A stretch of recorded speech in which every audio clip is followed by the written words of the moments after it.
వైద్యో నారాయణో హరి అంటారు. కాకపోతే వైద్యుడిగా చదవటం అనేది ఒకప్పుడు గర్వకారణం అయితే, అప్పట్లో ఇళ్ళ దగ్గరలో ఒక చిన్న మెడికల్ హాస్పిటల్ పెట్టుకుంటే మంచి పేరు, గుర్తింపు ఆ విధంగా నడిచిపోయేది. తర్వాత కాలంలో ఈ డాక్టర్లు వాళ్ళ దగ్గరున్న కాంపౌండర్‌లని ఇంజెక్షన్‌లు ఇవ్వడానికి ప్రోత్సహిస్తే వాళ్ళు ఆర్ఎంపీలైతే, ఆర్ఎంపీల సంఖ్య, పీఎంపీల సంఖ్య పెరిగిపోయి హాస్పిటల్ ఎంబీబీఎస్ చదివిన డాక్టర్ దగ్గరికి వెళ్ళడం కంటే, వాళ్ళ దగ్గరైతే తక్కువ రేటు ప్లస్ మనలాగానే మాట్లాడతారని అటుకు వెళ్ళిపోవడం ప్రారంభమయ్యి, ఎంబీబీఎస్‌లకి అవకాశాలు తగ్గిపోయాయి.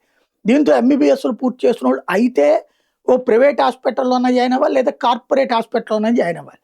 అక్కడ జీతాల లెక్క చూస్తే 25,000 నుంచి 40,000, 50,000 ఇస్తే గొప్ప అన్నటువంటి స్టేజ్‌లో ఉన్నాయి.